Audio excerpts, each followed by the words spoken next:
Imagine this: the very software meant to protect companies, from banks to hospitals to airlines, turned into a weapon of mass disruption. On July 19, 2024, a routine update from cybersecurity firm CrowdStrike foolishly triggered the most massive IT outage in modern history. Millions of Windows PCs and servers across the globe crashed into the dreaded blue screen of death. Overnight, airports halted, hospitals went silent, emergency calls froze, banks stopped, all because their automated update had a small bug with catastrophic consequences. Today, we're unwrapping the disaster, the chaos, and the aftermath of the biggest outage in the modern history.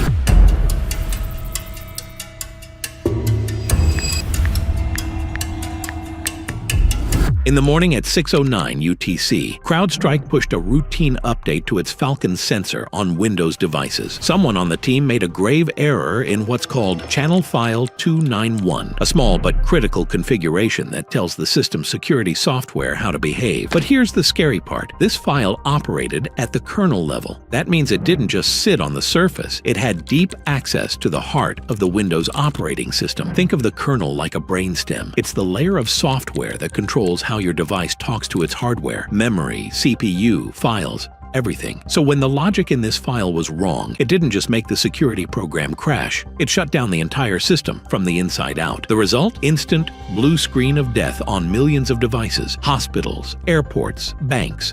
All stopped. Within minutes, 8.5 million Windows devices, everything from laptop to server, entered an unstoppable reboot loop and ended in the infamous blue screen of death. The scale? Unprecedented. It affected baggage systems at LaGuardia Airport, airlines like Delta, United, and American, resulting in approximately 10,000 plus flight cancellations and 1.3 million stranded passengers, hospitals missing records, banks dropping transactions, TV networks, Sky News going dark during the morning brief, emergency call centers freezing cold. Those are just to name a few. For hours, the world literally stopped.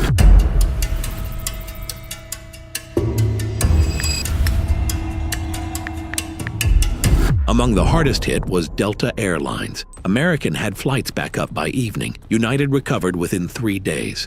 But Delta, their systems were crippled for 5 straight days. The fallout for Delta alone: 7,000 flights canceled, 1.1 million passengers stranded, estimated losses of $500 to $550 million from refunds, hotel costs, and operational chaos. Delta's CEO called it a global catastrophe and filed a lawsuit accusing CrowdStrike of gross negligence and fraud.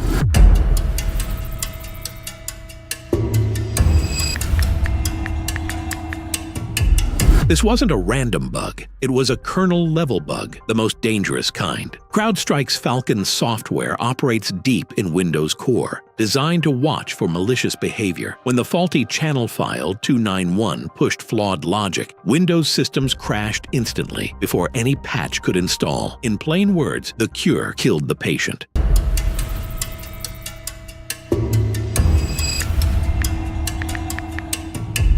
CrowdStrike quickly pulled the faulty file and pushed out a patched update within the hour. But for millions of affected systems, it was already too late. The crash happened so deep in the system that Windows couldn't even boot properly, meaning the devices couldn't receive the fix. They were stuck in endless reboot loops, crashing before the operating system could load. That's why IT teams around the world had to step in physically. First, boot each machine into safe mode, or use a USB stick with Windows recovery tools. Second, manually locate and delete the corrupted CrowdStrike driver file. And third, reboot, patch, and hope it worked. Because every system was different. Different hardware, different versions of Windows, different dependencies. Some came back to life, others froze completely. There was no guarantee. This wasn't an automatic fix. It wasn't scalable. The biggest tech outage in years had to be repaired one machine at a time.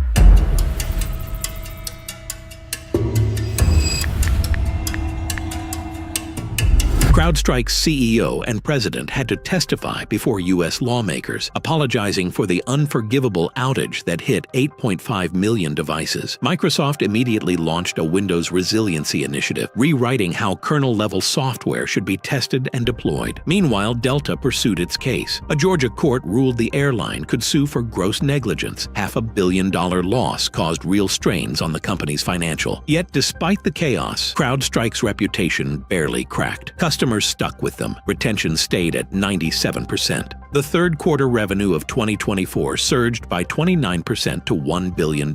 Shares dipped briefly, then rocketed back above pre-crisis levels. The crisis became their PR rebound story. Broken bones heal stronger, said the CEO.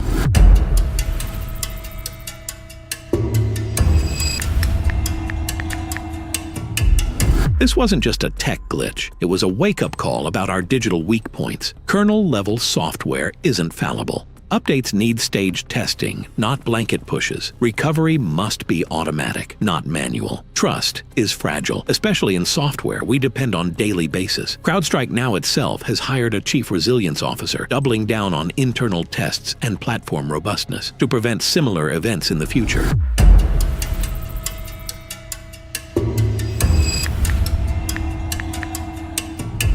CrowdStrike built its reputation by protecting against hackers, but a single defective update, pushed at scale, turned that defense into a weapon of mass disruption. It's the ultimate tech irony. The shield became the sword. We rely on software to protect us, but when that software breaks, the impact is global and brutal. So next time you update your security tools, remember, if the protector fails, everything it protects fails too.